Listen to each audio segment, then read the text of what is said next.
Welcome to the Science of Self. Today, we're going to help you learn to improve your life from the inside out.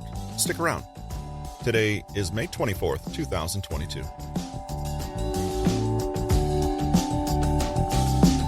From Peter Hollins' book, Have More Energy, we've been discussing emotional energy vampires that sap our emotional strength, which leads to the subsequent sapping of our physical strength. Today, we learn more about cognitive distortions and how they affect our mental health.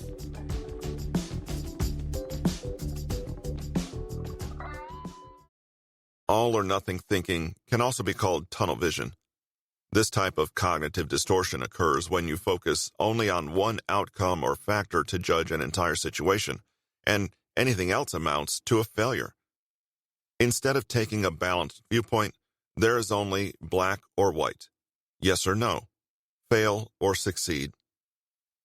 As fictional race car driver Ricky Bobby in Talladega Nights said, "If you ain't first, you're last." Obviously, this is not true, but that's the stark contrast that this cognitive distortion creates, and it sets you up to feel lousy because failure is the most likely scenario. Not reaching your goal doesn't immediately signal the end of your world as you know it, and consequences that seem enormous and irreversible rarely are. All or nothing thinking also manifests itself through lists of ironclad rules about behavior or expectations. People who break these rules make us feel angry, and in turn, if we break a rule, we feel guilty. Lists of shoulds or musts, such as, "I must go to the gym every day," or "I must arrive at work at least 15 minutes before my shift begins," might sound motivational, but they leave little room for compromise or adjustment if life events get in the way of your plan. All of these tendencies create a set of expectations that you are destined to fall short of, and when this happens on a continual basis, you can't help but feel inadequate and mediocre at best. To overcome the cognitive distortion of all or nothing thinking, you must challenge yourself to see the middle ground. Personalizing. Why can't our daughter Marcia hold down a job? She's constantly moving from company to company. I think she was even fired from this last position. I must have done something wrong as a parent. If only we had sent her to Laurelswood High School instead of the public school, this never would have happened. It's all my fault. I should have quit my job and just been there for her. I feel terrible that Patricia overcooked the pot roast. If only Jeremy and I hadn't been 30 minutes late for the dinner party. If only I'd told him to hurry, this wouldn't have happened. I take full responsibility for this. I should have cooked everything myself. Personalization is the mother of guilt. In the cognitive distortion of taking everything personally, you feel responsible for events that cannot conceivably be your fault. While it is admirable to take responsibility for your actions, some things are completely out of your control. The subway schedule, other people's actions, and a million day-to-day factors. While engaging in personalizing, you might believe that everything others say or do is a direct personal reaction to you, even when logically this doesn't fit. It's pretty difficult to feel good about yourself if you believe you're responsible for all the ills of the world around you. To be confident, you have to be able to focus on yourself, not on the perceived reactions of others. The opposite of personalizing is externalizing. It's another important cognitive distortion to note. When caught in this trap, individuals refuse to blame themselves for anything. Instead, they blame everyone and everything else. The world is out to get them and only them. These individuals blame others for holding them back, causing them pain or sadness, and even point to other people as the cause of life troubles. All of this blame is given without any recognition for the part the individual played in his or her own troubles, pain, or sadness. Neither of these types of thinking are healthy, and they both force you to expend a considerable amount of emotional energy jumping through hoops and agonizing over everyday issues.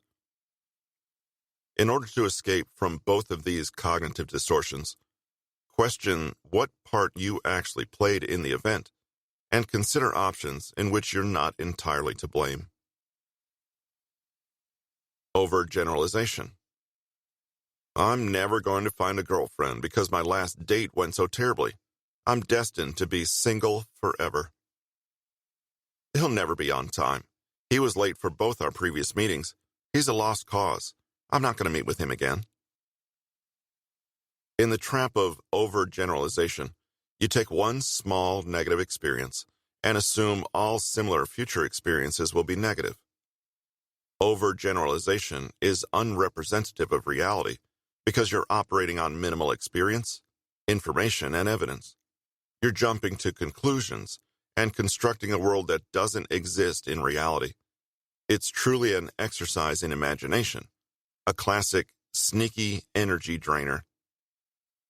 Common cues of overgeneralization are always and never. When starting a sentence or a thought with always or never, consider whether you have the experience or evidence to back up the statement. Do you have the ability to look past your current feelings or the most recent event that's causing you to feel this way? The very nature of emotions is to overwhelm and cloud judgment. Perhaps you're merely honoring your emotions instead of seeking a balanced view. To overcome the trap of overgeneralization, take time to question whether evidence may exist showing that future events could be different. Consider just how little information you have. Has every event of this type in your life ended in exactly the same way? Or are there more than a few outliers? Do all of your friends have the exact same story? Or have some of them had different experiences? Catastrophizing. Lacey is out late again. I just know that she's cheating on me. We're never going to last as a couple. We have to be heading for divorce. I need to call a lawyer right now. Why haven't I received a letter from the University of California yet? They must be rejecting me. I can't believe it. I'm not going to get into any universities. What am I going to do? I guess I need to start learning how to become a plumber. When you engage in catastrophizing, you immediately jump to the worst-case scenario and lose hope because the event seems so imminent. Catastrophizing can cause you to become stressed and anxious. Even the smallest actions can have enormous consequences. How stable and energetic can you really be if every day you appear to be facing your own personal version of the apocalypse? As with other cognitive distortions, a degree of introspection and thinking about your thoughts is necessary. Slow down and question whether things are truly as bad as you're making them seem. Are your assumptions even realistic? Consider alternative explanations and past experiences in similar situations. Ask yourself, in past similar situations, what did I do, and how did the event turn out? How would an innocent bystander explain the situation? What am I fixating on, and why? Jumping to conclusions. Why didn't David smile back at me this morning? He must think the project proposal I sent him yesterday afternoon is stupid. There's no point in even going to the gym. I'm never going to reach my goal of running that 10K with Candace. Jumping to conclusions occurs when you make an irrational assumption about people or circumstances based on personal opinion and feeling. It begins with feelings of inadequacy or insecurity, which influence the way you perceive events and statements.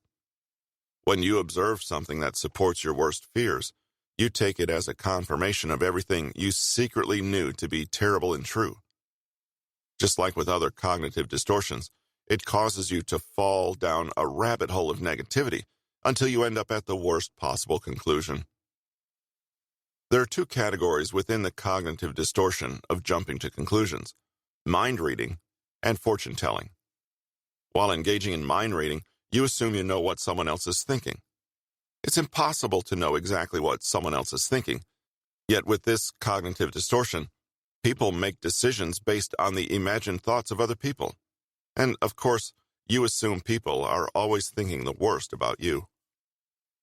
Fortune-telling involves predicting negative future events without evidence. When engaging in fortune-telling, you predict only negative outcomes for the future and have no real basis for doing so. Fortune-telling makes any semblance of optimism impossible.